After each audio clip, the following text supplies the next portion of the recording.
All right, good evening, everyone. Welcome to Workplace Conversations 7.0.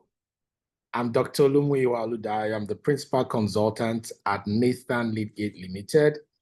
And tonight, I have the pleasure of being joined by Oredola Kayode-Sanni, the organizational psychologist here at Leadgate Associate. Hello, Ore, good evening. Hello, Doctor. Good evening, Doctor. Good evening, everyone. Great.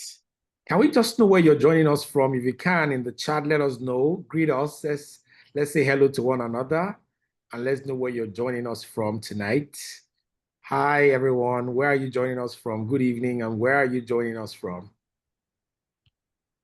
Leila, where are you joining from? Nkem, great to see you here. Where are you joining us from?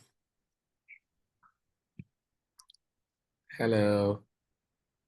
Let's hear you. Let's hear you. Let's hear you in the chat. Where are you joining us from? Let's see you make comments. Except we're alone here. Are we all by ourselves? If we are not, Kim is joining from Lagos. Okay, Kim is joining from Lagos. Was that what she said? Yes. Okay, Ruth is joining from Ibadan. Hi, Ruth. Vanessa is joining from Jos. So this is truly national organization, a national meeting. Ayatunde, good evening. Leila is joining from Abuja. Okay, so we seem to have covered the 6 geopolitical zones of the country. We've not found somebody from the east, though. Oludayo is joining from Lagos as well. Thank you all for joining. Ayatunde, where are you joining from? Are you in Port Harcourt or Lagos? Where are you joining from? Ayatunde is in Ibadan as well. Thank you all for joining. Thank you all. Grace is joining from Lagos. Okay. All right. Thank you all for joining. This is Workplace Conversations. Over the past editions, we've addressed many dimensions of work here at the Workplace Conversations. We've looked at performance issues, we looked at leadership, we looked at well-being. Tonight, Oredola and I are excited. We're going to be focusing on something very foundational. We're going to be doing something very foundational. We're going to be looking at professional relationships management, how we work towards compatibility. And why does it really matter? Why does this really matter? Beyond intuition, we believe that there is solid, measurable impact when compatibility or its absence shows up in the workplace. It's important to know if you've got compatibility with your team member, you've got compatibility with your superior. Does this really have an impact? And we have a few data to share with you, a bit of data to share with you. A study from Haillio, talking about trust in the workplace, they found out that high trust workplaces have about 50% higher productivity and 13% fewer sick days, 74% less stress, and substantially higher engagement compared to low trust workplaces. It means when trust is high in a particular workplace, you can expect that 50% of the productivity in that organization will go up, 30% fewer sick days, meaning people will not lie that they are sick. You guess it? They won't lie that they are sick and they'll be coming to work, and 74% less stress. And it's very substantial high engagement compared to the low trust workplaces. We also have a data from Nectar HR's 2025 survey. According to that survey by Nectar HR, 76.3%. Am I correct? 73.13% of employees, 76.13% of employees report that having a close friend at work. 76.13% report that they have a close friend at work. I don't know how many of you here have close friends at work, but according to Nectar's HR 2025 survey, this year's survey, 76.13% of employees report that they have a close relationship or close friend at work, while 85.38% speak with someone outside their department regularly. And these relationships reduce silos and helps to improve communication and belongingness. From Slack, I know many of us here who use productivity tools, you know about Slack. Okay, so from Slack survey, Slack did a survey of over 10,000 desk workers globally. Slack survey of over 10,000 desk workers globally revealed that employees who feel trusted report 2.1% better focus than other people. 2.1% better focus than other people. They record 2 times higher productivity and 4.3 times greater satisfaction than those who do not feel trusted. It therefore suggests for me that if people feel trusted in the organization, they will do better, they will focus better, produce better, and be more satisfied. And all of these three different data resources that we have shared, these show that professional relationships, talk about trust, talk about compatibility, talk about collaboration, they are not soft add-ons. They affect productivity, retention, mental health, well-being, and cost of disease, even absenteeism. So tonight, I'm very excited, and thank you for all for joining us.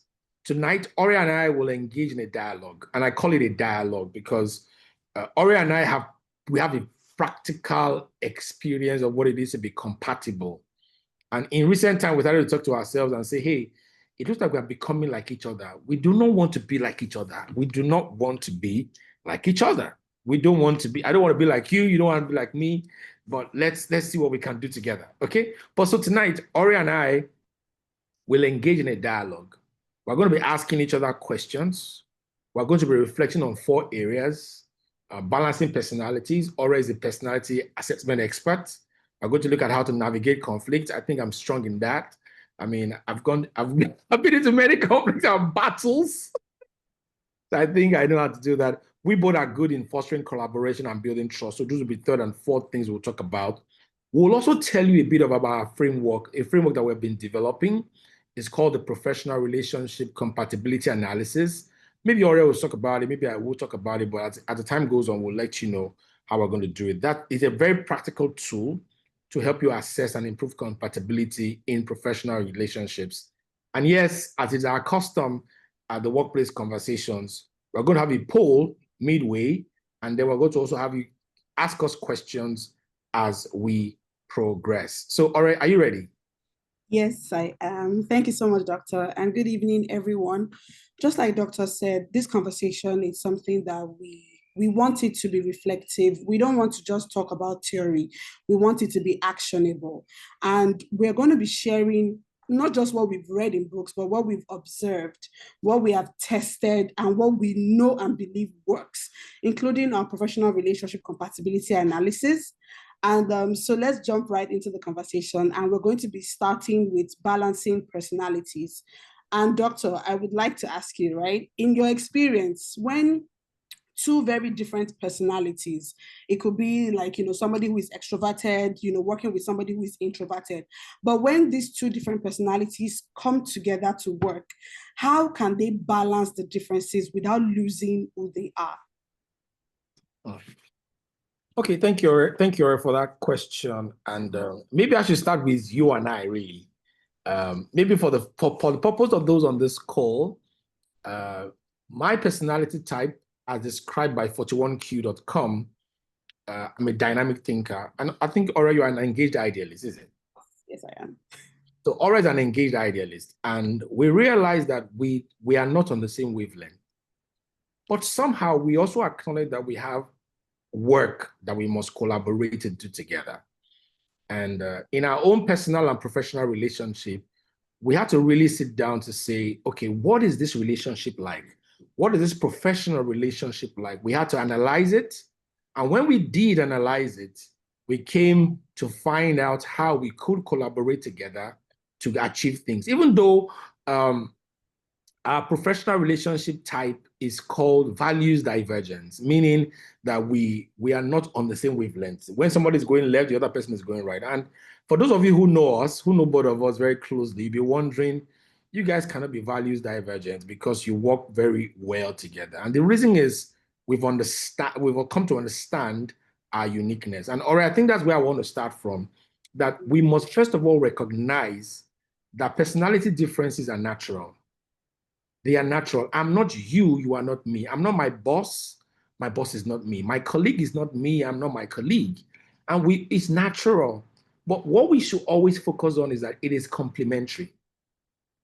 The gaps that you see in your life, or what I call gaps, or maybe I don't want to even use the word gaps, I don't want to use anything negative.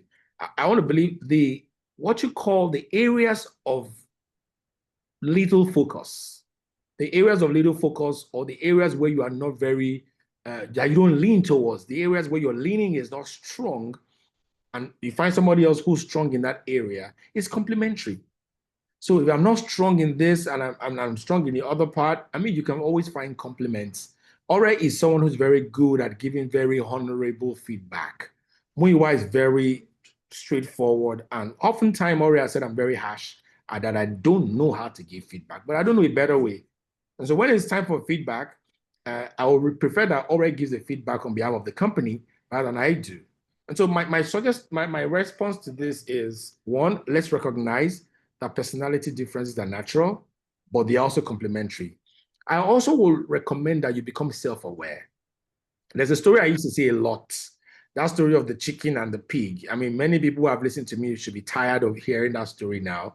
But for those of you who have never heard the story of the chicken and the pig, a farmer had two animals, a chicken and a pig, and the farmer took ill one day, and then the chicken and the pig came together to say, you know what, let's care for our farmer. Let's care for him. What do we do?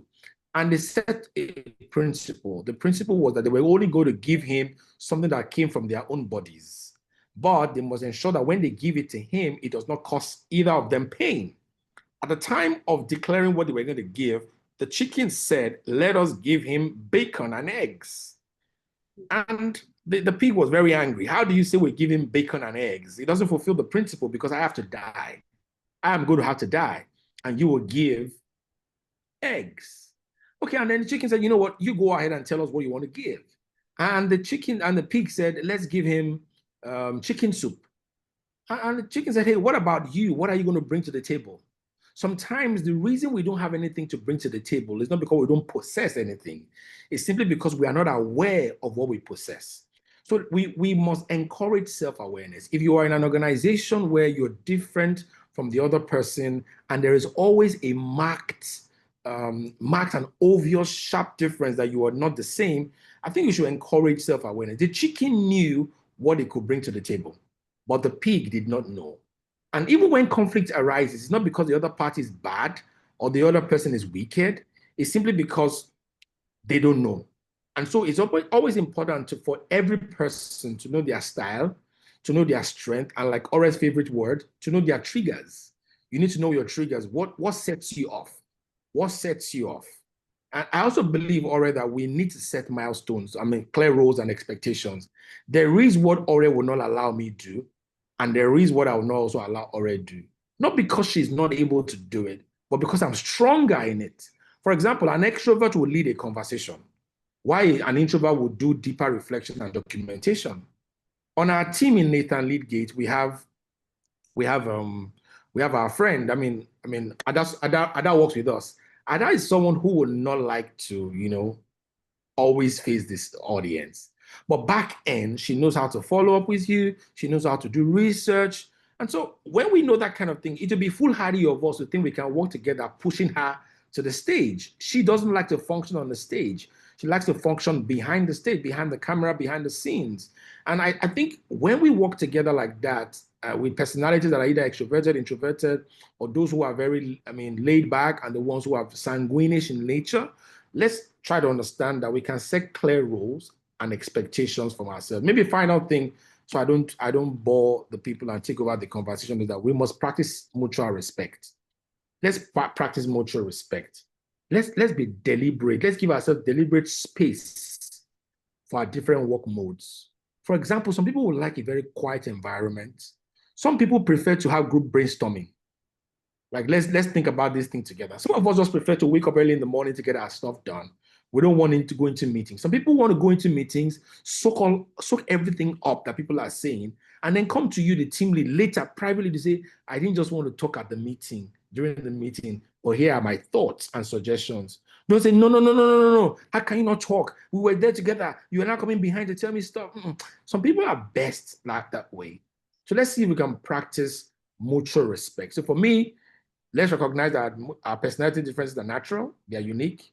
Let's encourage self-awareness. Be the chicken, don't be the pig. Let's set clear roles and expectations. Who should lead? Who should be behind the scene? And let's respect ourselves. That's my thought. But or for me, I have a question for you though. On this same thing, can I ask you? Go ahead, please.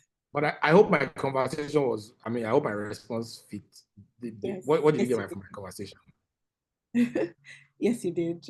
So you talked about recognizing personality differences. They're natural. We should not be afraid of them. They're meant to be. We're all different. We're not the same. And I like the part where you talked about self-awareness and then respecting those differences. That's the mutual respect that we give to each other. So yes, that was an amazing answer. Okay, thank you. So let me ask you my own questions, and I wanted to address this from a psychological perspective, right? What are those concrete strategies that you have seen or that you have used that will help people to harness their personality diversity? And there are a number of people on this call today. We're quite a number. We're almost hitting 30 on this call, and there are people who work in organizations where there's a diversity of personality. From your own practice, how do you think teams can harness this diversity as a strength rather than let it become something that creates tension within them? Okay, thank you so much. I think that's a great question because we're here to learn actionable things that we can do, right away. And so you talked about self-awareness, and self-awareness really is the place to start. And something practical that we can do is use personality assessments. So a lot of us, we know ourselves, but we cannot describe ourselves. Some of us don't even really understand ourselves. We know ourselves, but we don't understand ourselves.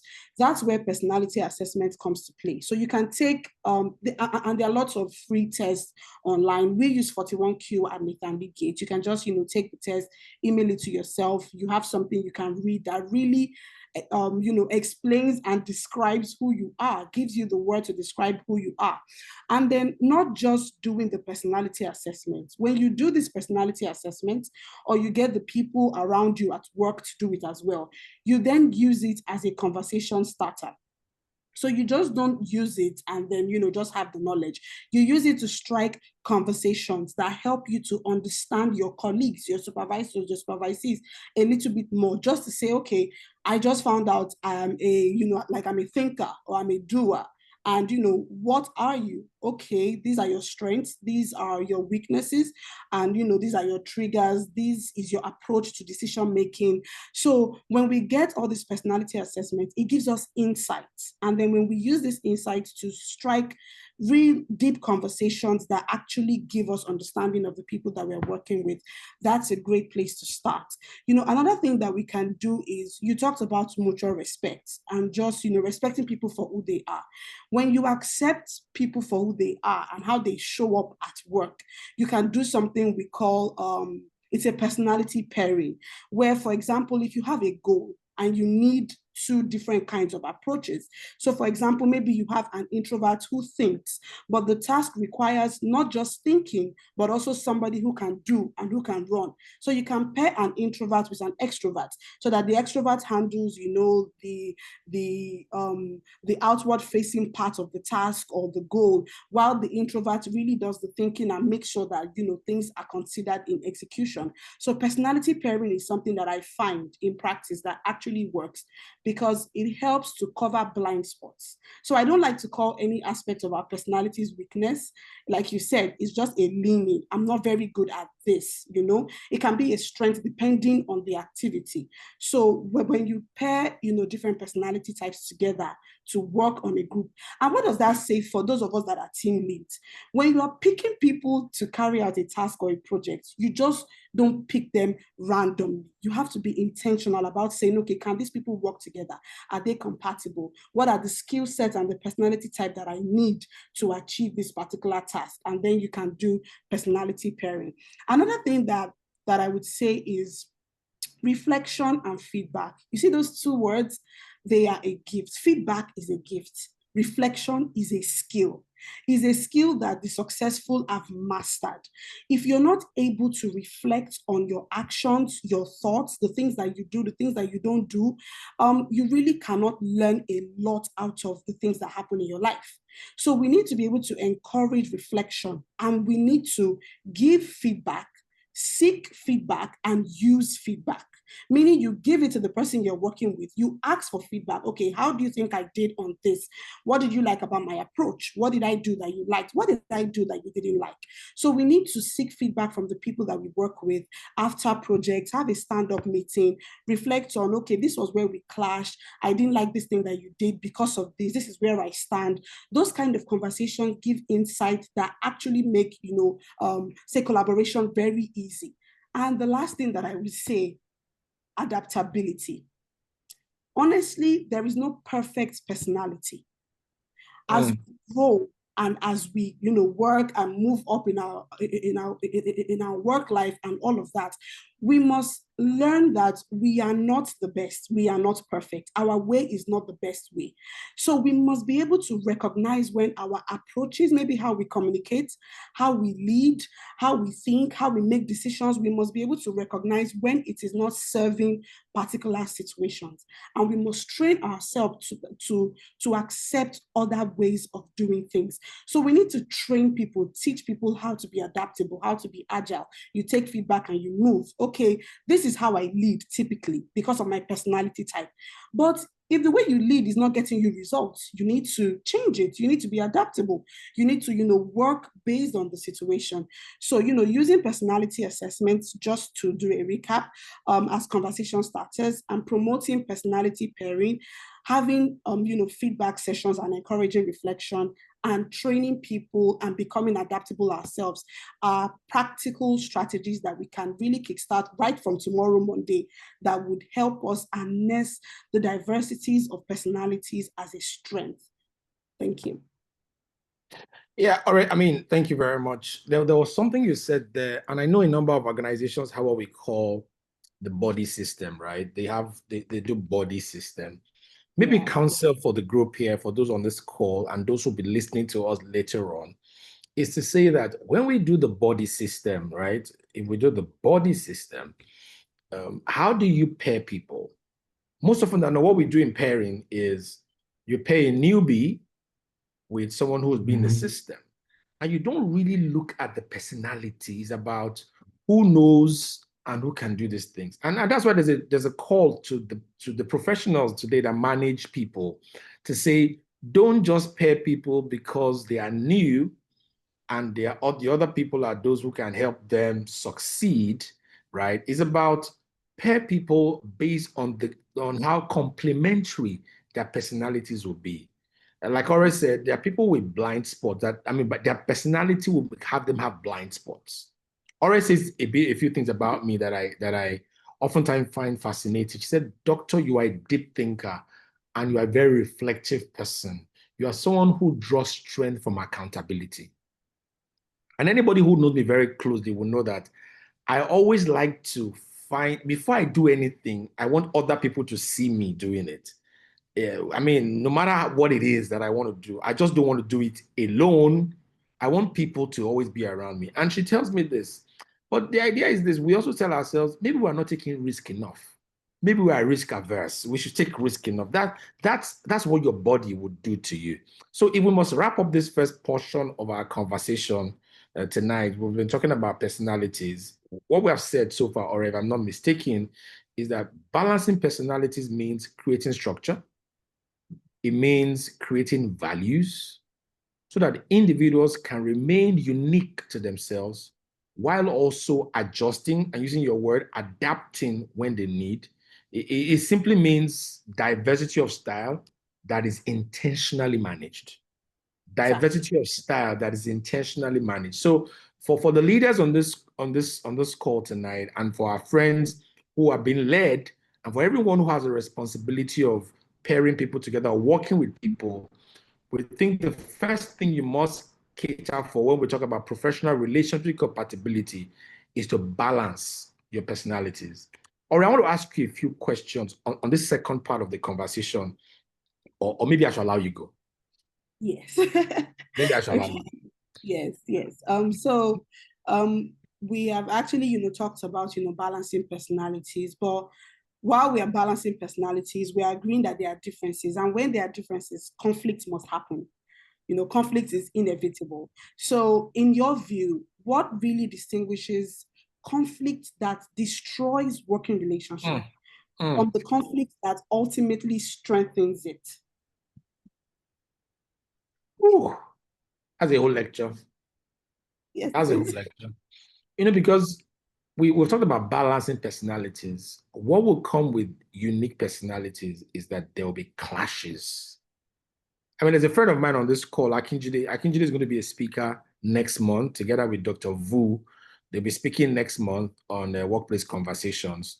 And when we talk together, right, when Akinjide and I talk, we're able to analyze all the kinds of work that we have done before. And one critical thing is we realize that the clashes that people have had, people who have worked with us or people that we have worked with, the clashes come from how people deal their work. So I believe that, what distinguishes conflict that destroys working relationships from those conflicts that strengthen them, it lies really in the handling of the conflict. It's about conflict handling, conflict management.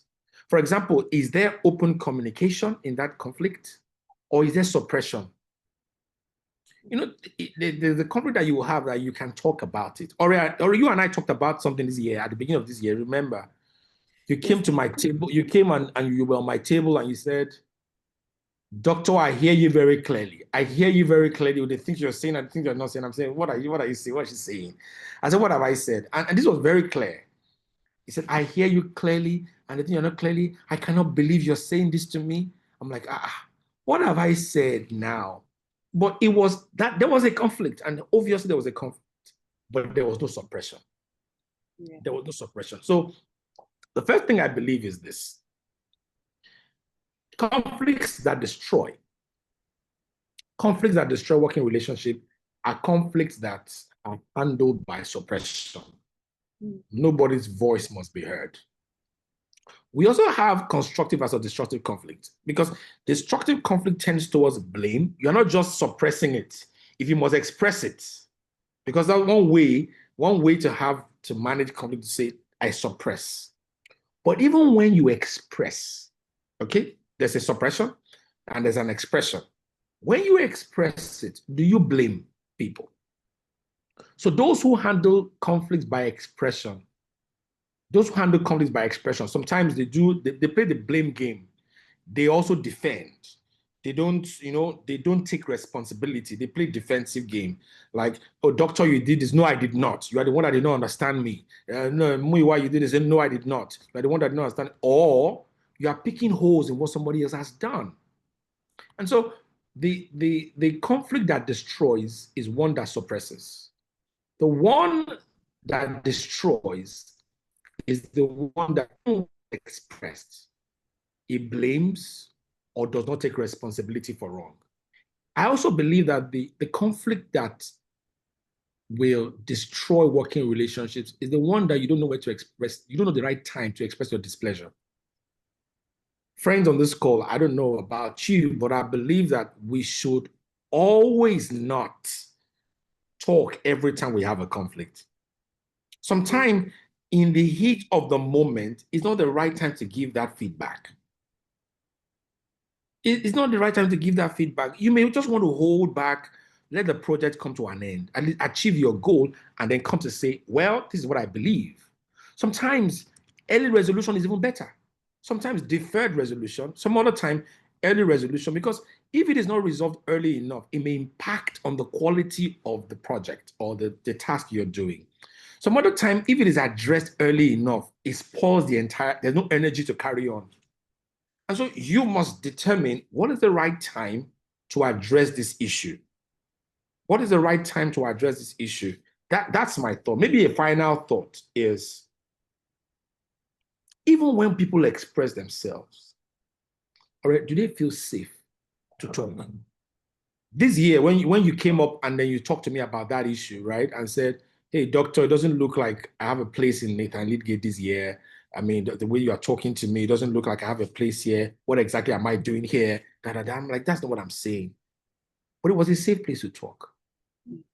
Maybe I'll confess to the entire group here, everybody here. Ore went home, reported me to her mother. Ore went home, reported me to her husband. Ore went home and reported me and said, can you imagine Dr. Oludayo said this to me? There's no, I mean, I see Sarah on the call here. Yes, yes. I'm not sure if Sarah was part of those that already reported yes, me to. She was. I don't know what this man is saying. Da, da, da, da, da, da. But guess what? She felt safe to talk to me about it. Some other people know their differences. Some other people feel they disconnect, but they don't feel safe. They want to express. They are not being suppressed, but there's no safety. If you understand what I'm trying to say, they are not suppressed. They want to express it, but they don't feel safe. So they rather keep quiet. I believe for me, relationships, conflicts that destroy are the ones that are either suppressed, and the ones that are expressed are the ones that blame or defend, do not take responsibility. I believe strongly that timing impacts on how conflicts are handled. And ultimately, I believe safety. If I feel safe, I will say anything and everything on my mind. I will not think that you're going to use it against me in future. But Ore, it's important I also ask you, again, you are an organizational psychologist. I've just spoken from maybe an organizational management perspective. You are a psychologist. And if you wear the lens of the psychologist, I want to ask you, do you have maybe tools or methods that individuals can use when tensions are high? Because Ore is a crier for eternity. Ore can cry for anything to happen. I mean, if Ore is so overwhelmed with emotion, she will cry. But when tensions are high, what methods, what tools do you think people can use, particularly to de-escalate the conflict? And there are people here who are possibly going to resume. They are not looking forward to resuming work tomorrow morning because some conflicts have been brewing and they don't know how they're going to handle it tomorrow. How exactly do you think we can de-escalate conflict? What methods would you recommend? So these methods will come out of everything that you've said, Doctor, where you talk about the kind of conflict that actually strengthens, work relationships. And you said something about blame. Destructive conflict is the one where, it tends towards blame, defensiveness. And a way to tackle that is, and honestly, these, strategies that I'm going to list can be used even in our personal relationships. So to de-escalate conflicts is actually almost like the same strategies across board. And the first thing I would say is communication. When we communicate during conflict, we need to learn to communicate in a way that doesn't trigger the fight or flight in people's brains. And that is, blame is something that triggers fight or flight. And so when we are communicating, we need to use I statements rather than you statements. For example, you want to focus on what you are feeling. You want to focus on what you can control. You want to focus on how what that person is doing is making you feel or the outcome that you are experiencing. So for example, you say, I feel sad or I feel dissatisfied when this happens. Not, you don't always do this. You're not good at your job. You can't get anything right. You just say, I feel like we can achieve more if we're able to pay, more attention to what we're doing, or if we pay, much, say attention to detail. So when we're speaking to people, rather than putting them in a position where they have to defend themselves. And truly, if you ask yourself, when somebody comes at you with, you always do this, you're not good enough, your brain immediately, you want to defend yourself. And once you get into that defense mode, you can't actually make any change. You cannot get anything concrete out of that conversation.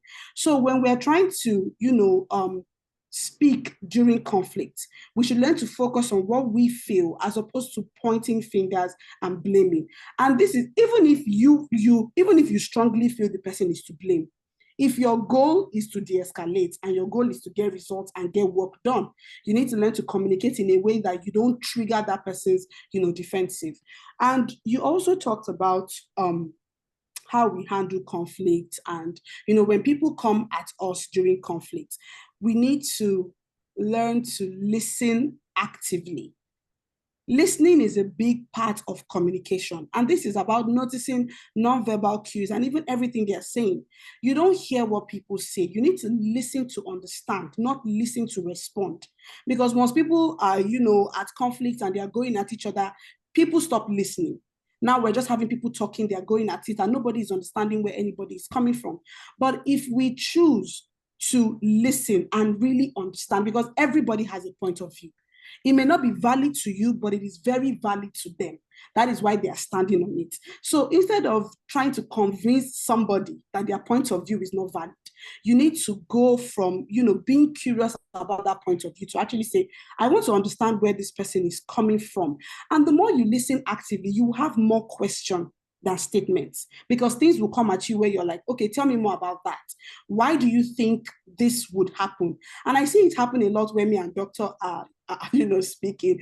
And even if I'm saying something, sometimes I can clearly see on his face sometimes that Doctor is like, what is Ore saying?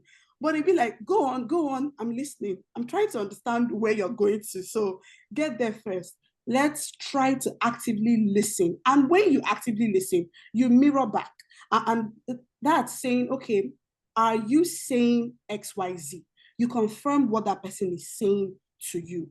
Another thing we said, where you talked about timing, we need to learn to take short breaks when emotions escalate. And I know some people will immediately have the question of, what if my supervisor is shouting at me? Am I going to tell my supervisor, please excuse me, I want to go take a break, my emotions are heightened?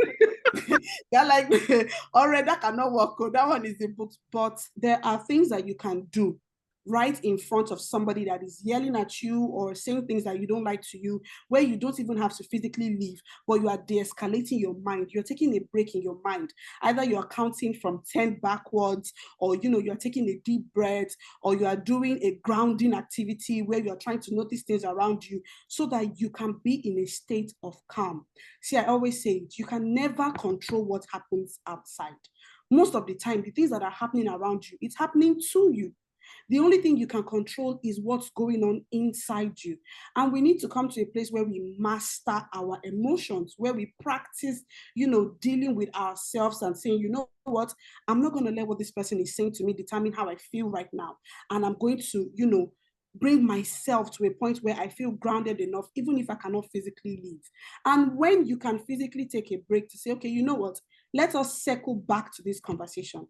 Let's both take a break and come back, and ensure in conflict that you actually come back to the conversation when you are both calm.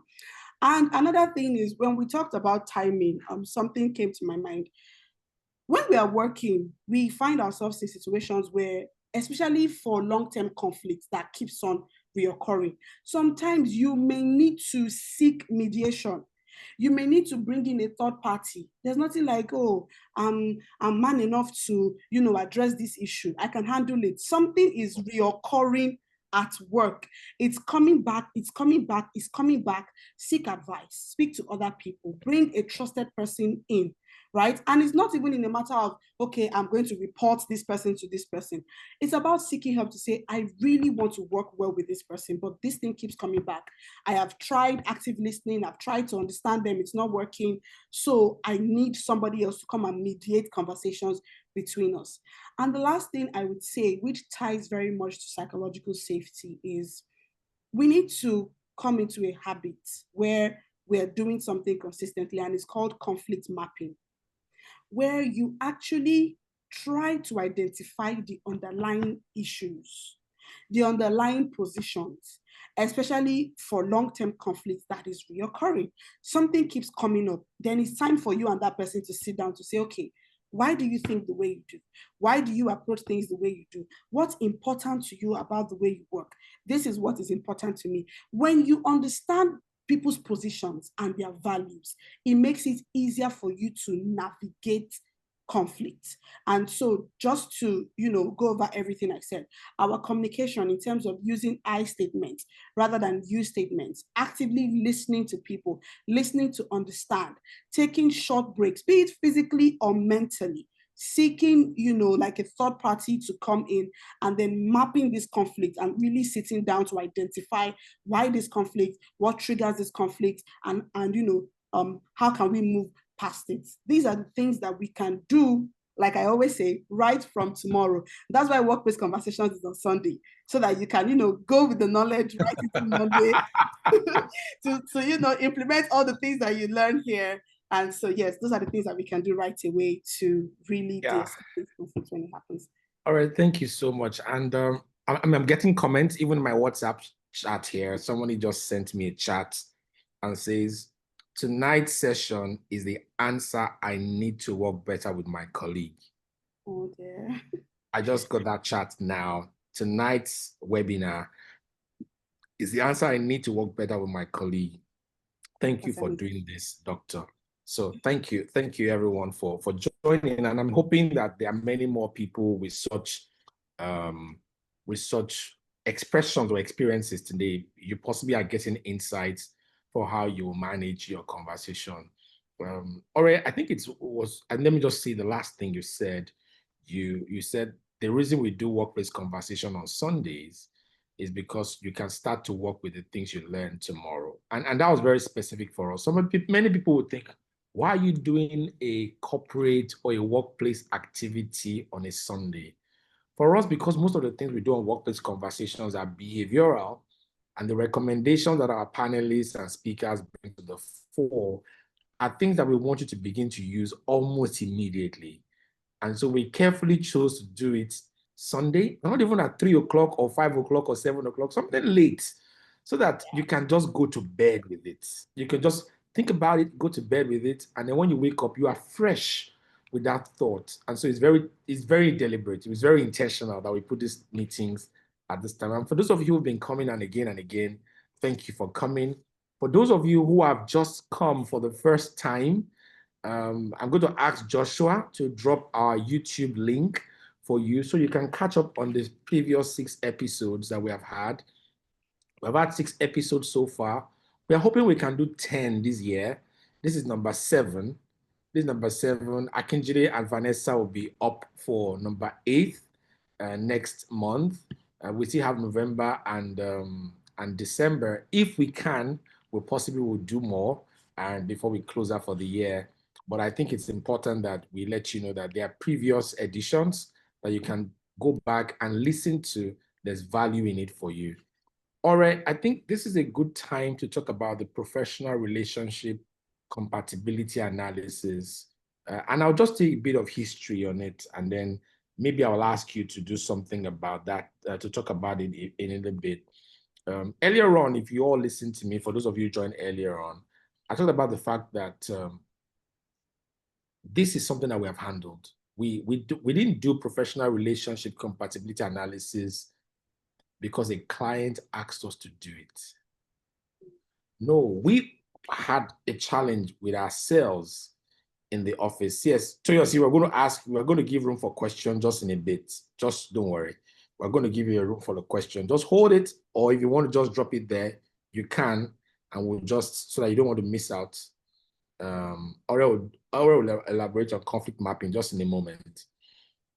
Okay, so we realized that amongst us working in the office, there were things that were not going on well, and we felt let's do something about it. Ladies and gentlemen, for some time, right? For sometimes the solution you want to an experience starts with diagnosis. I mean, you have a feeling, what they call a symptom. You have a symptom, you are feeling somehow, and you have that experience. To be able to solve that problem, you also want to go diagnosing it to say, what exactly has led to this? So what we did was, we had all of us take our personality assessment tests. We did take a personality assessment test.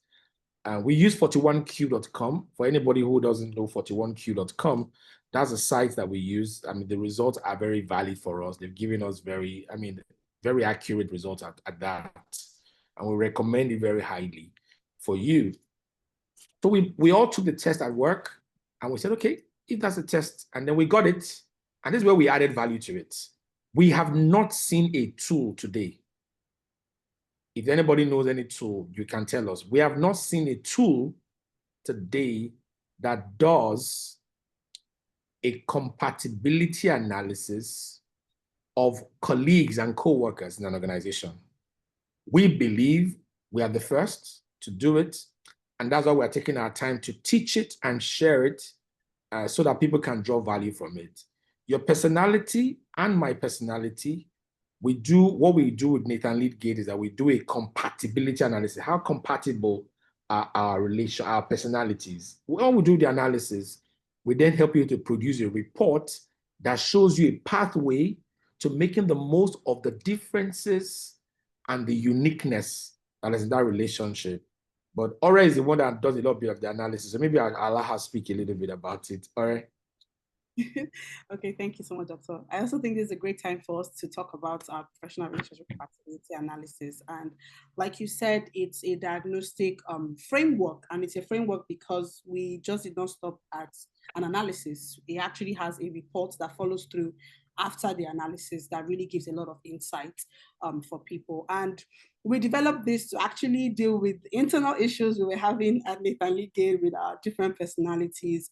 And so really, the analysis covers a few things, and it looks at how individuals, teams, and organizations, how the different personalities of people interact professionally.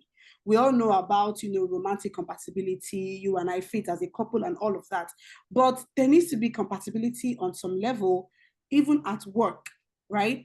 And so we look at a lot of key dimensions with this analysis, and we first of all start with personalities and how well different personalities interact. And not even really how well, just really how they interact, because we have some personalities that do not interact well. But I mean, you can't always choose your colleagues or the people that you work with. People are hired and the personalities are just there and they are interacting. So we really took a deep dive to say, okay, how does this personality interact with this personality? The communication preferences, the leadership styles, the emotional responsiveness. How do these two things come together? Doctor used a term when he was describing our relationship, and he said values divergent.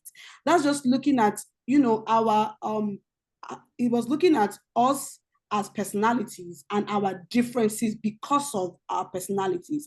There are a lot of ways where you and I are alike, but our personalities are not alike. We work from different points of reference. We value different things, right? But we are working together. We don't have a choice but to work together anyways. And so this analysis really looks at how different personalities interact. We also look at conflict style compatibility, because your personality also affects how you approach conflict, how you deal with conflict. Some personalities are more prone to running away, hiding, suppressing, there are some personalities that don't like conflict at all. So they will even do things that are not good for them because of their personality type. So we look at how people approach disagreement, tension, how they approach conflict, and how if somebody has a different approach to conflict and they meet somebody with a different approach, how do they interact and work together? The analysis also looks at readiness for collaboration, where we explore communication, how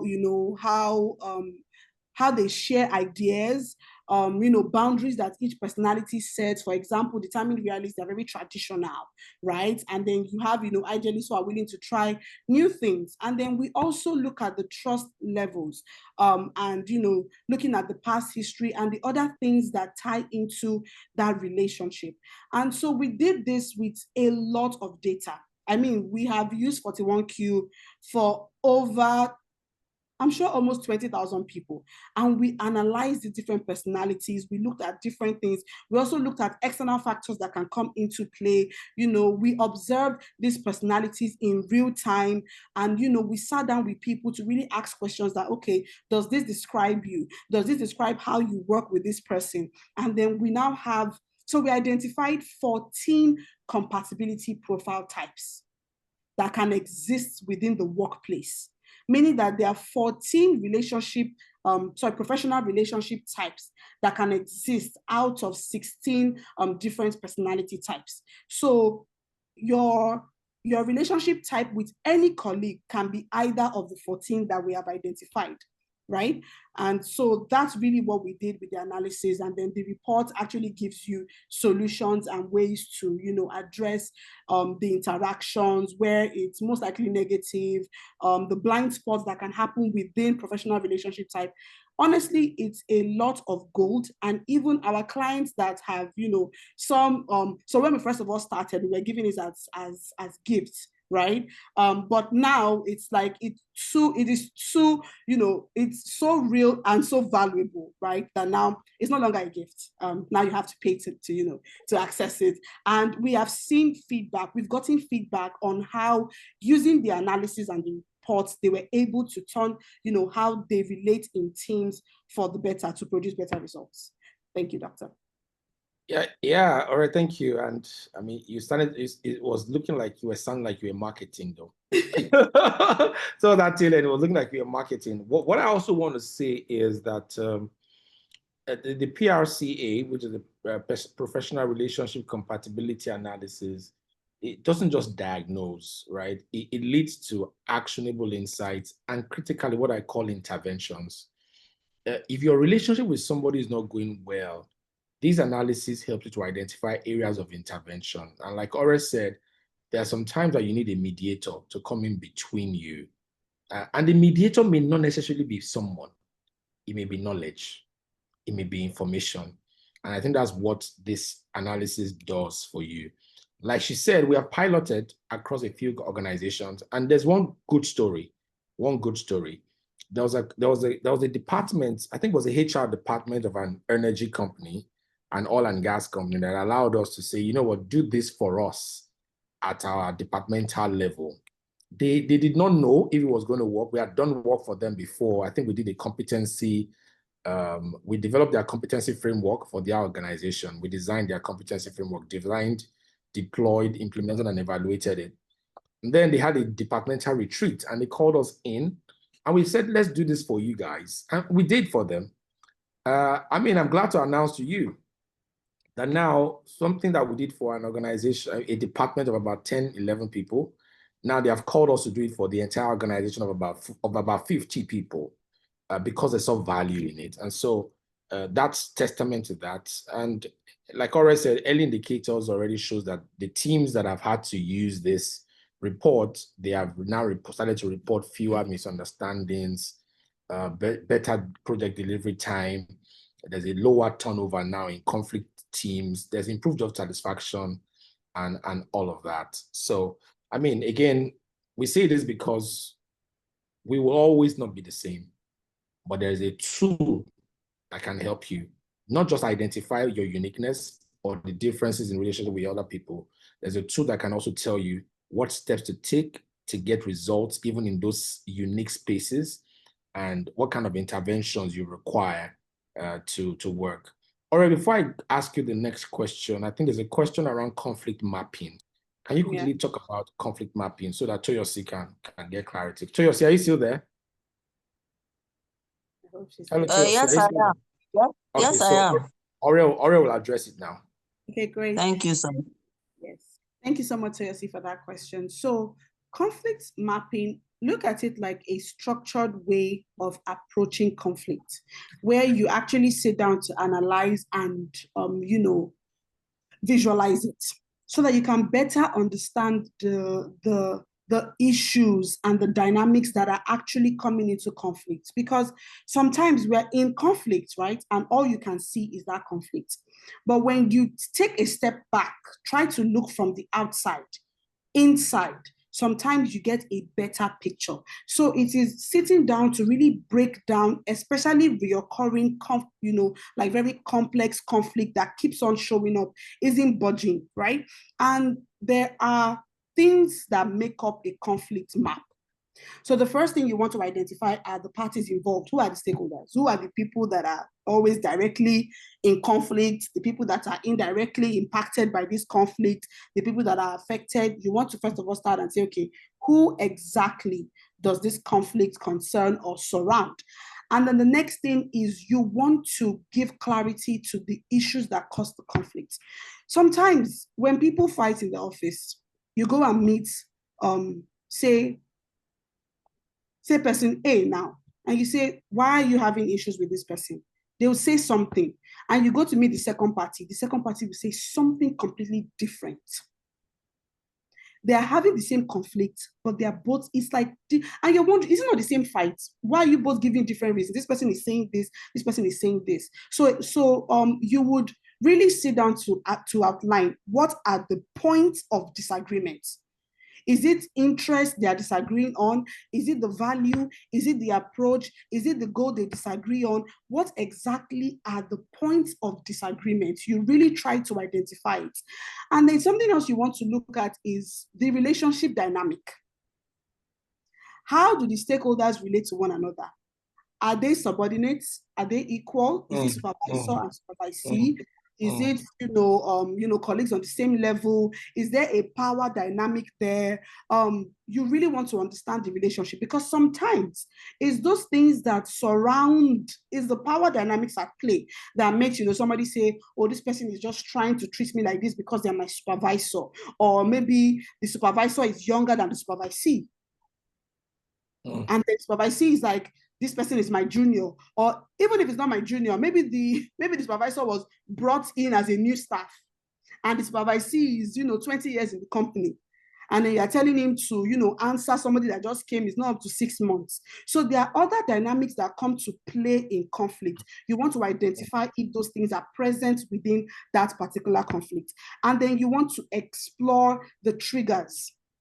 So there are things that trigger conflict. There are situations that trigger conflict. Some people might have issues and it will not come up until they jump on a task where one was assigned team lead.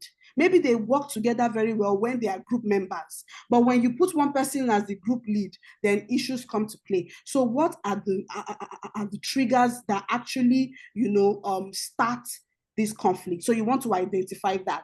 And then a map must be visualized. So it's best for it to be documented. You have a conflict mapping session, even if it cannot be done straight on, maybe over the course of say maybe 2-3 meetings, and then you can now have a diagram that actually explains the conflict. And then you want to sit down with it, you want to look at it, see the bigger picture. And then when you do that, it becomes almost instantly easier to navigate the conflict. The triggers. If it's a conflict that can never be solved, maybe these people, they are too stubborn, they can never change their values. The triggers, and you're like, okay, you know what? When you are doing this task or this and this, don't put these two people on the same task.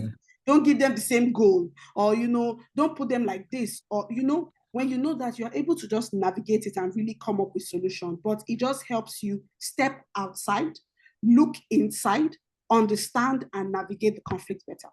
I hope that helps. Yes, thank you very much. That's really helpful. Thank you very much.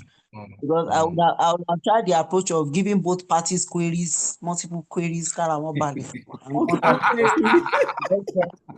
this and see whether I'll get a new perspective to it. Thank you very much. I appreciate it. You're welcome. All right. Thank you. Thank you so much. I want us to take a poll before I ask Ore some questions about building collaboration. And the poll is going to be for everybody. We need you to participate right away. There is a poll coming up on your screen right now. Please confirm you can see the poll. Yes, I can. There is only one question I'm asking you. Which of these do you believe is the biggest obstacle to professional relationship compatibility in your workplace? Which of the following Which of the following do you believe is the biggest obstacle to professional relationship compatibility in your workplace? Can you please respond to this in a bit? Let's be able to find out how many people have done. Okay, just 34% of the people have responded. Can you please respond? Can you please respond? 60% of the people have attempted it. We are hoping to see more than about 100 of you do it. 70%. We have about maybe 8 more people to respond. If they don't respond, I'll just believe that they possibly just use this meeting as a placeholder. I'm looking for 6 more people to respond.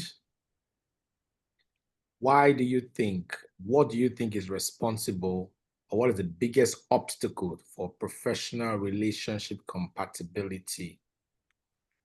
Is anybody still responding? Okay, we've got about 80% of the room responding. That's good.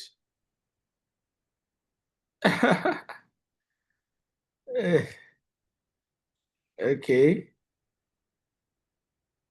Amazing, amazing.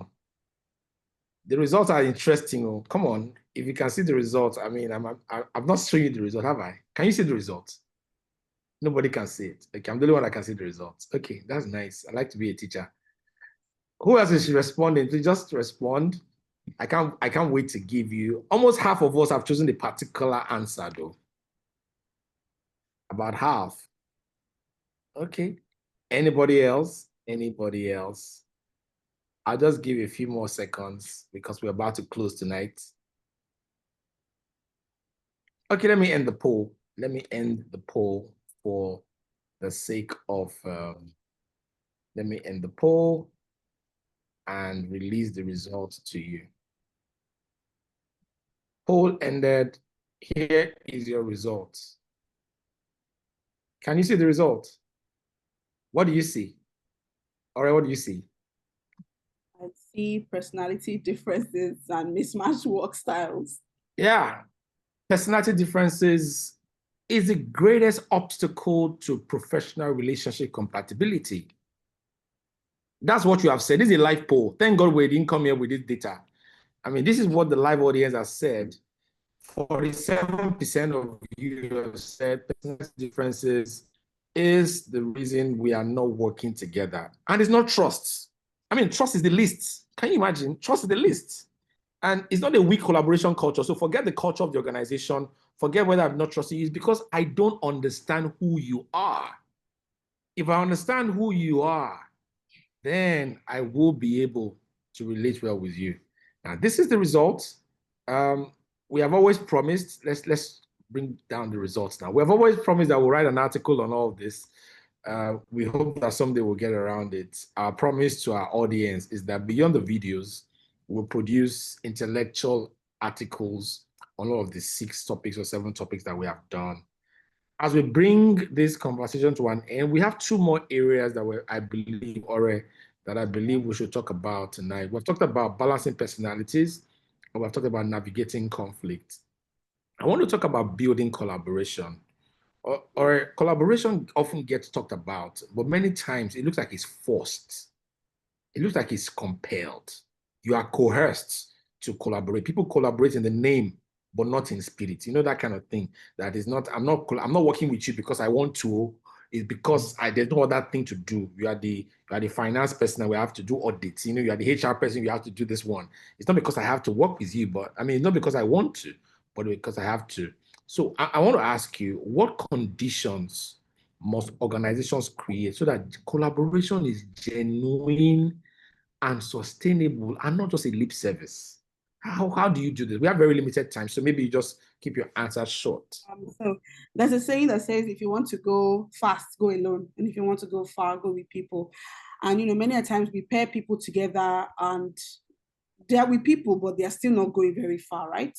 For it to be very effective, there must be psychological safety. People must feel safe to fail and safe enough to speak up. If they speak up and they are penalized for speaking, if they don't get things right on the first time and they are penalized, they are, queried and all of that, you lose that safety that your staff should have.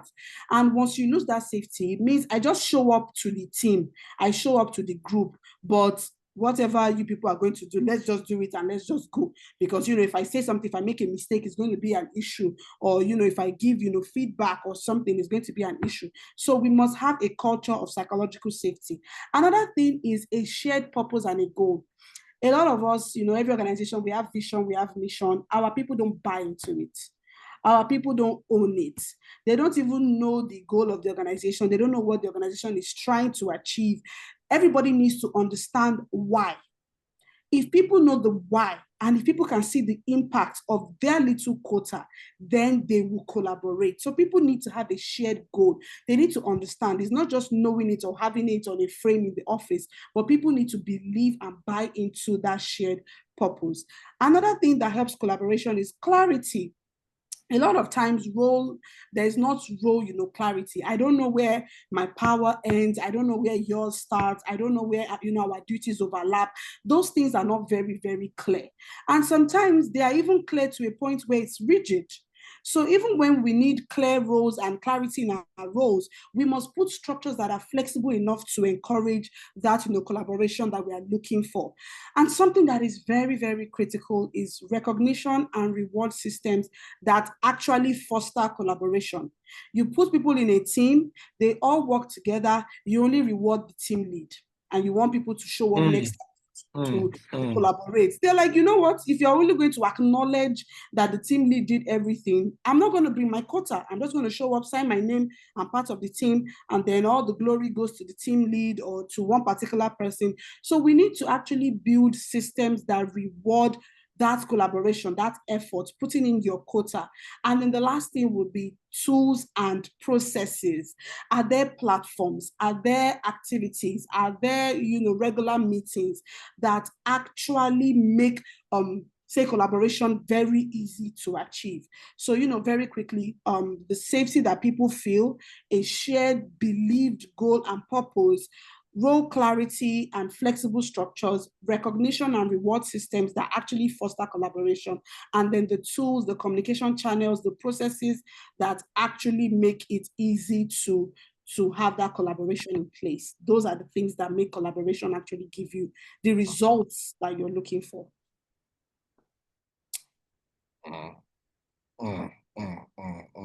But I have a question to you, Doctor.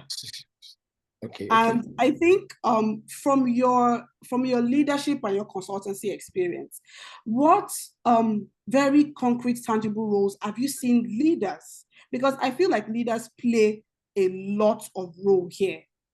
So what role have you seen them play in shaping a collaboration culture? And how can they design structures that make it more natural? All right, thank you, Ore. And as I try to close, I will try to close tonight. I really don't want to keep everybody so long. I believe that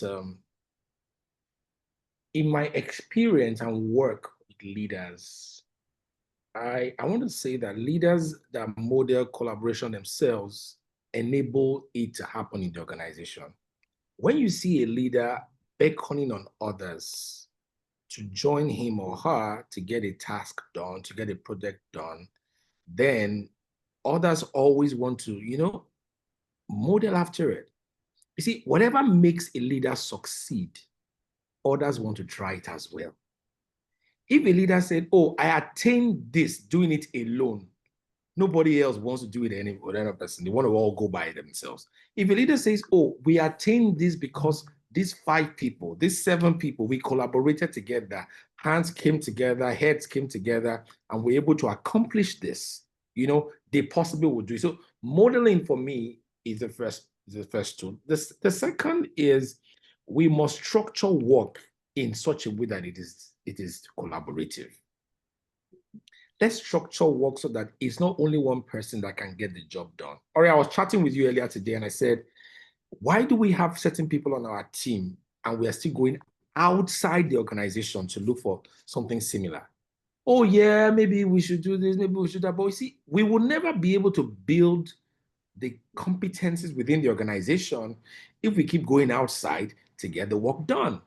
And so let's look within. So let's structure projects such that you can see that the success of this project has to be with 3 hands, with 3 heads, with 4 heads, and not 1 head. Because it's easy for people to become stars when there could have been many stars. It's easy for one person to become a star when you could have used that same singular project to build and raise many stars in the organization. So my charge to leaders would be, don't design work that only one person can get credit for. Design work that no matter how little it is shared responsibility, shared activity, shared work. A third for me will be, let's create what I call regular rituals. I mean, there are rituals around joint planning sessions. A few days ago, Nathan Leadgate team all came together.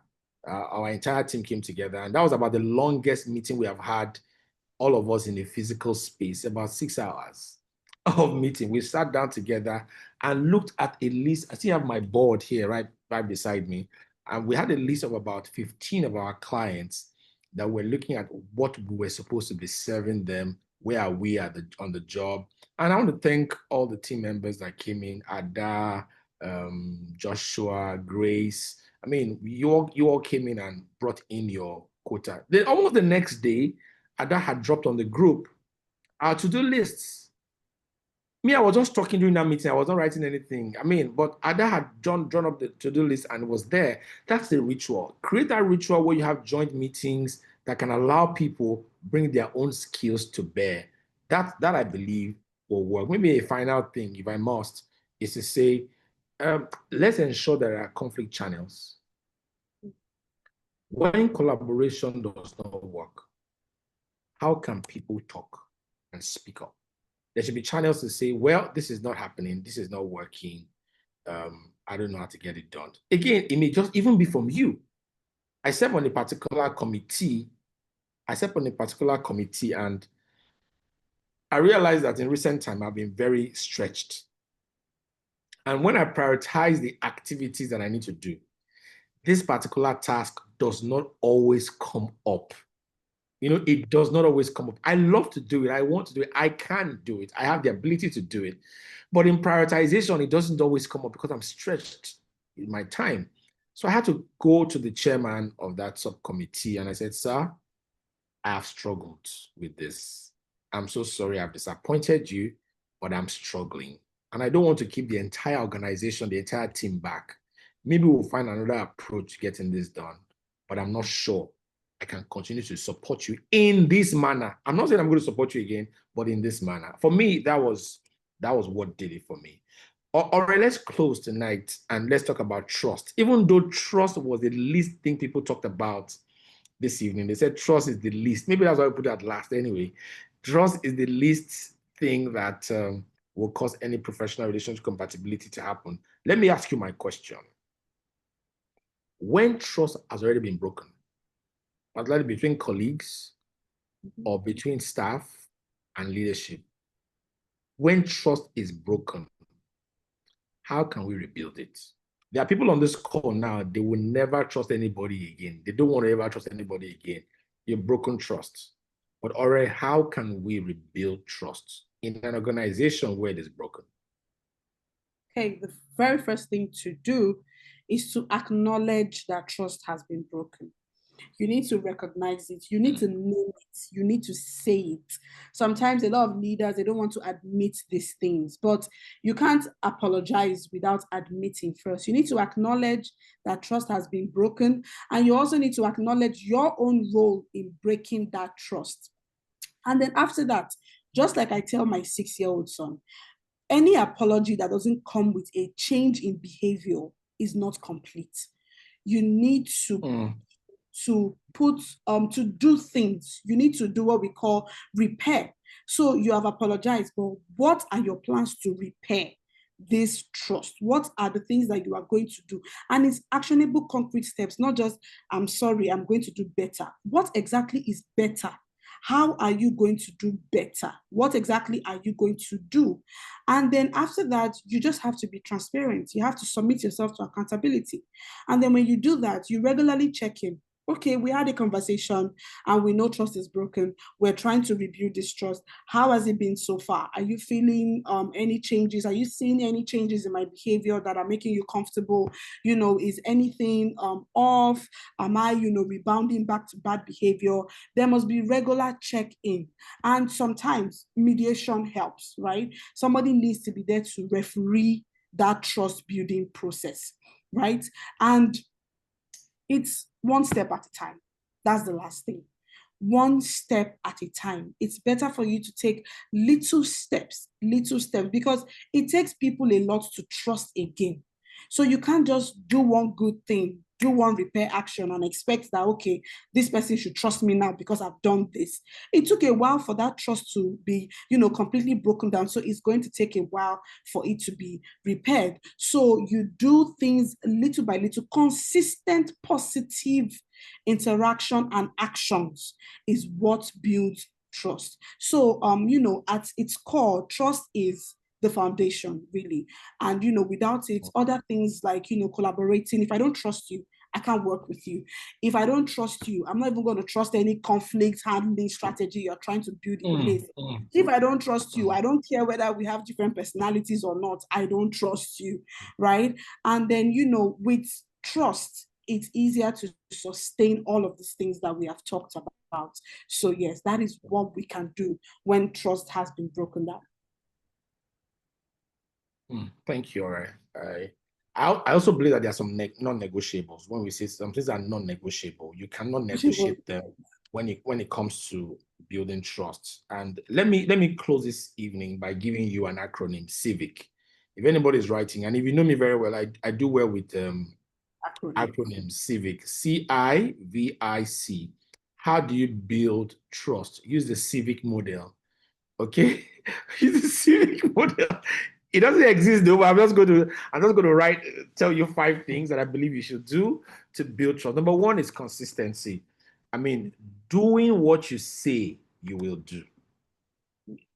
Do what you say you will do. C in CIVIC is consistency. Okay, so the first way to rebuild trust or to build trust is to be consistent. The second is to have integrity. Integrity. Behave ethically. Behave ethically. Don't deceive anyone with a sense of transformation or change. Just like I already said, don't deceive anyone with a sense of transformation who have changed because they said if you have to apologize and there's no change behavior, you have not really apologized. I'm going to the formula I've changed. That's lack of integrity. It is you've got to have integrity. The third is V, letter V. V is vulnerability. See, it's not easy to admit mistakes and to ask for help.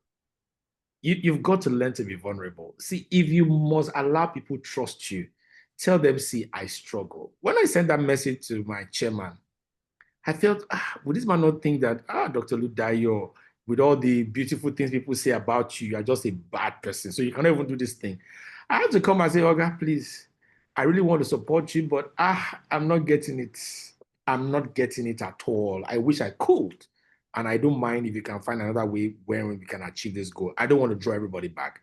You've got to be vulnerable. The next thing is call it information. Share what I call clear, honest, and timely information. Clear, honest, timely information. If you will share clear, honest, and timely information, you'll be able to build trust. You will be able to build trust with people. Okay? The last one is what I call competence. See, if you want to build trust, show people that you can do the job. Deploy your capabilities. Show them you have the capacity to produce results. See, nothing commands respect like results. Nothing commands respect like results. And the only people that can produce results are those who have got the capability. And when people know that you can always produce results, they will trust you. They will commit things into your hands. When people trust you, they entrust things to you. When people trust you, they entrust things to you.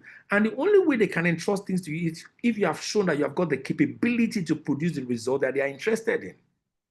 And so if you want to build trust, again, number one, I said, be consistent in doing what you're doing. Number two, have integrity. Number three, be vulnerable. Be vulnerable, admit your mistakes and ask for help. Number four, give clear, timely, and honest information. And finally, number five, build capabilities. Show people you can deliver. People trust those they believe are capable. People only trust the people that are capable. All right, I think we're done. I don't know if you have a final word to say tonight so that we can close in good time. Is there a final statement? Okay, so I echo back everything that you've said, and I want everyone to know on this call that everything we've talked about, compatibility, all of these things, is not about being perfect. It's about making progress. Even the small shifts, the things that you start to do differently from tomorrow, from tonight, acknowledging that, okay, my style is different, I'm different from this person, practicing the vulnerability that we talked about, choosing to trust people, all of these small micro changes accumulate. And then with tools like, professional relationship compatibility analysis that we shared earlier, those tiny shifts actually become very, very clear and actionable. So that is what I would like to say. And I hope that everyone learned something new today and would go tomorrow giving a little grace to the people that they work with to understand that we are different. I am different from you. So I'm going to give you grace. I'm going to express myself. I'm going to, learn about you, and I'm going to teach you about myself. And, yes, that is my parting words. Okay, maybe there's one question or two that somebody wants to ask. Someone has asked that I should not forget that I wanted to give room for questions. It's a dialogue. We actually wanted to have a dialogue just to have people listen to us talk. But it's also impossible. It's not impossible that somebody also needs clarity somewhere. Would there be anyone who wants to ask a question? We have some time for it. Just a little bit of time. Would there be anyone with a question? If you want to get the professional relationship compatibility analysis, just drop a chat, just drop your email in the chat. The team will pick it up and will reach out to you. You want us to help you do a relationship compatibility analysis between yourself and maybe your boss, or yourself and your colleague, or yourself and your subordinates. If you will drop your email in the chat, Dolakbo and Grace, Ada as well, they can pick it up, and then we can reach out to you to provide that support to you. We currently are taking, by I think October 22nd, we will be in Lakwe, right? We'll be in Lakwe. We're running a retreat for an oil and gas company on this particularly. They are hiring us to do this for them, and just because they want better relationships in that team. While we wait for your questions or your email addresses in the chat, Dolakwa, Grace, and Joshua, please pick up the email addresses in the chat for those who will want to get support for the relationship compatibility analysis. Okay, so maybe we should close, and let me just give a few announcements. Nathan Leadgate has powered the workplace conversation. We have what we call the workplace survey. That's the platform for which all of this happens. Nathan Leadgate itself, as an organizational management firm, we have 4 focal points. We look at people, organization, learning, and strategy. Our service offerings are diverse, as you can see on the screen. Very diverse offerings that we have. You possibly will find there's always something for someone here with us at Nathan Leadgate, whether you are looking for bespoke consulting results, actionable research insights. Ada is one great researcher that we have on our team. If you are looking for talent acquisition, already leads that bit of work for us. If you are looking for performance management systems, organization design and development solution tools, we are looking at competency framework design and implementation. I mean, we've been able to do that very well. If you are looking for a team to outsource your HR department to HR operations and advisory, always good in managing all those kind of work. I've not done very well there, but Ore has done greatly there. Okay, so those are the things that we offer as our offerings, and we've done quite a bit. Ore was talking to you earlier on about the kind of assessments that we have done. Our company has trained over 10,000 people. So in case you want us to come to your organization to train your staff on areas where you believe they need help, particularly behavioral issues, things that have to do with workplace relationships, with leadership and management, those are our strengths. If you want us to deploy some of these personality assessments to your organization, we can. We've done it for about 2,000 plus people. If you want us to recruit for you also, we run a recruitment exercise. We've done about 500 plus for people over the past few years. And we have our own frameworks that we have designed, one of which is what we have introduced to you today, the professional relationship compatibility analysis and the report. And these things are things that have helped us serve all the clients you see on the right. There's no name here that we have not served. There's no name here that we have put there that we have not served. We've served every one of them and even collaborated with a number of them to serve their partners. And so for us, we believe that if you partner with us, you get what I call tailored client-specific solutions that addresses your real challenges. We are experienced consultants. We've got very great deep industry expertise. We do sustainable value creation through capacity building. We are partners in progress, like Joshua will always say.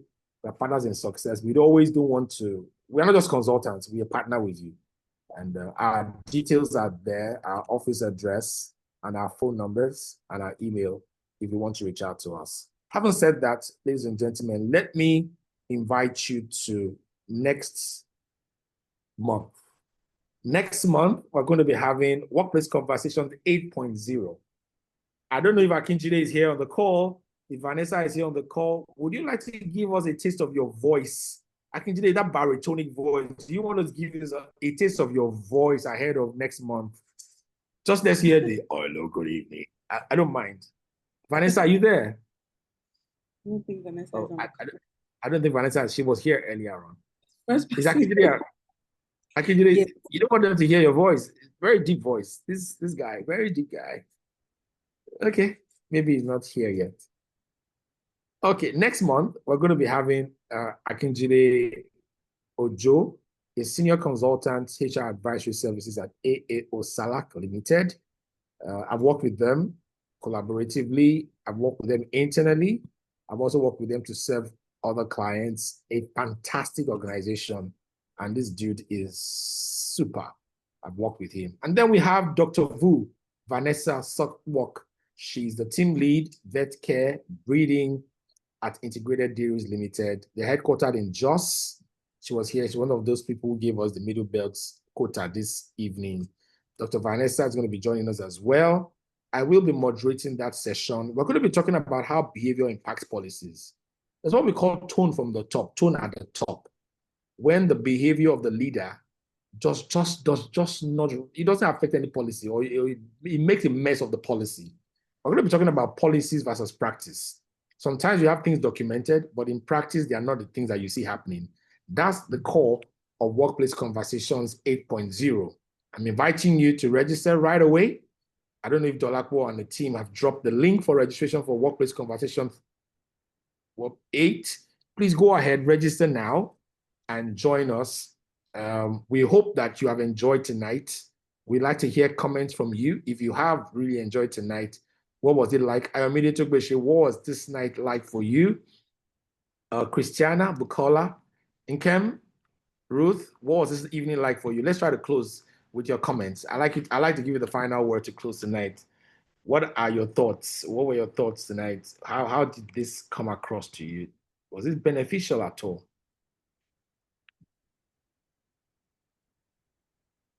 Are you there, my friends? I called your names deliberately.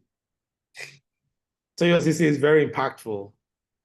Toyosi, thank you for your feedback.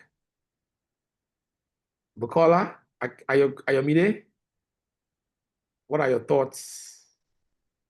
Christiana says very insightful. Thank you so much, Christiana. Sarah, is Sarah there? Sarah, what are your thoughts? Looks like nobody wants to talk tonight. Everybody just wants to drop email and comments. Doctor, hi, Doctor. Hi, everyone. I can speak, actually. Okay, go ahead. Yeah, I think that this was a beautiful session, really, really beautiful. Just seeing how some little quote and unquote insignificant changes that we can make can have like really significant changes in our organizations, and then seeing how sometimes we downplay the place of psychology in the organization, but seeing that it's important for us to start to pay close attention to this as team leads, managers, even as team members. So I think that this was really beautiful. Thank Great, you, thank Mrs. you. Oredola, and then Dr. Thank you. Don't worry, very soon you start to call her a doctor. I'm going to ensure that she gets a doctorate as well. I mean, so that we're sharing It's a it together. no-brainer. It's a no-brainer. Okay, great. So next month, please do well to join us. Akinjide and Vanessa will be talking about practices, policies versus practices, how behavior impacts those things. It's been a great pleasure hosting you tonight together with Oredola. Good evening, and keep building compatibility one relationship at a time. Good night, everyone. God bless you. Good night. Good night. Thank you, Doctor. Good night. Thank you. Yes, thank you so much. Thank you so much. Thank All you. right, Thank you. Thank you. Favor, thank you so much. Thank you. The caller has gone. I really thank you so much. Thank you all. Thank you all.